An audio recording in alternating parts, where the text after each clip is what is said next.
उपायुक्त चंबा मुकेश रेखपाल ने मणिमहेश यात्रा मार्ग पर हड़सर से दुनाली पुल तक यात्रा मार्ग का निरीक्षण किया तथा हाल ही में वर्षा के कारण क्षतिग्रस्त हुए मार्ग को तुरंत मुरम्मत करने के बारे में लोक निर्माण विभाग के अधिकारियों को आवश्यक दिशा निर्देश दिए हैं। उन्होंने दुनाली में अतिरिक्त वैकल्पिक व्यवस्था के तौर पर निर्मित लकड़ी के पुल को अधिक मजबूत एवं सुरक्षित बनाने तथा गुईनाला से लेकर डिबरी तोस का गोठ दुनाली पुल तक के रास्ते में बारिश के कारण क्षतिग्रस्त विभिन्न स्थानों को शीघ्र ठीक करने बारे भी लोक निर्माण विभाग के अधिकारियों को दिशा निर्देश दिए गए हैं। उपायुक्त ने कहा कि पिछले 3 दिनों से इस क्षेत्र में निरंतर बारिश हो रही है, जिस कारण हड़सर से मणिमहेश पैदल यात्रा मार्ग पर कुछ एक स्थानों पर रास्ते हल्के क्षतिग्रस्त हुए हैं तथा कई स्थानों पर रास्तों में फिसलन उत्पन्न हो गई है। उन्होंने कहा कि यात्रा मार्ग पर इन क्षतिग्रस्त स्थानों को जल्द लोक निर्माण विभाग से ठीक करवाकर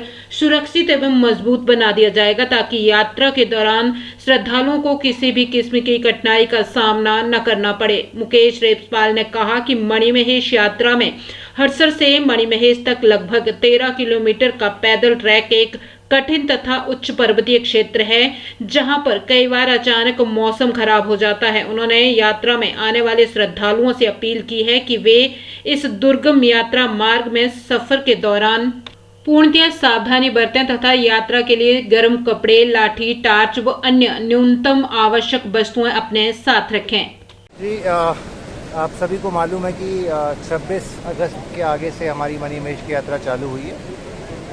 छोटे नाहन के साथ, और जिसको जन्माष्टमी के रूप में भी सेलिब्रेट किया जाता है। तो पिछले 3 दिन से क्योंकि यहाँ पे लगातार वर्षा हो रही है, जिसके कारण जो हमारा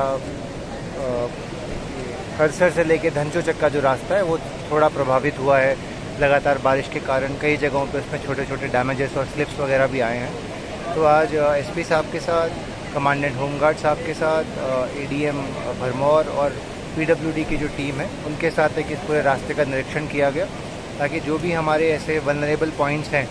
जहाँ पे जो यात्री हैं उनके साथ कोई दुर्घटना होने की संभावना है या कहीं पे शूटिंग स्टोन्स की प्रॉब्लम है,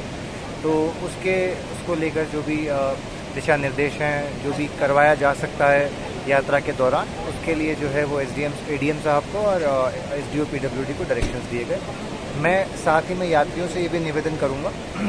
कि आज जैसे हमने जाते हुए देखा कि लगातार बारिश है, बहुत यात्री हैं ना वो बिना रेनकोट के आए हैं ना बिना छाते के आए हैं। बहुत से यात्री जो हैं वो चप्पलों में चले हुए हैं, जो कि ऐसे दुर्गम ट्रैक के लिए बिल्कुल भी अप्रोप्रिएट और ठीक नहीं है। सभी ये इंश्योर करें कि जी आप प्रॉपर ट्रैकिंग शूज़ पहन कर आएँ। आपके पास एक जैकेट अवश्य होना चाहिए। मौसम जो है वो कभी भी ठंडा हो जाता है इतनी हाइट के ऊपर। आप लगभग 3000 से 4000 मीटर की हाइट के ऊपर ट्रैक कर रहे हैं। साथ ही में आप ये भी इंश्योर करें कि आपके पास पीने का पानी, छोटा मोटा अपने खाने का सामान, वैसे खाने की उपयुक्त व्यवस्था जो है वो धंचों पर और बीच बीच में बहुत सारे मल्टीपल पॉइंट्स पे लंगर के माध्यम से, दुकानों के माध्यम से अवेलेबल है। परंतु फिर भी जो यात्रीगण हैं वो अपनी सुरक्षा के लिए ये इंश्योर करें कि प्रॉपर प्रिकॉशन और प्रॉपर तैयारी के साथ आए। ये एक डिफ़िकल्ट ट्रैक है, 13 किलोमीटर की खड़ी चढ़ाई है, 13 किलोमीटर की खड़ी ढलान है, तो उसी के हिसाब से अपने आप को आप प्रिपेयर कर आएँ कि मुझे काफ़ी चलना पड़ेगा, काफ़ी मेहनत का कार्य है। तो आपके पास कपड़े, जूते, हाथ में लाठी, ये सब प्रॉपर होना चाहिए। एंड बाकी आपकी यात्रा मंगलमय हो, हमारा यही प्रयत्न रहेगा और सभी को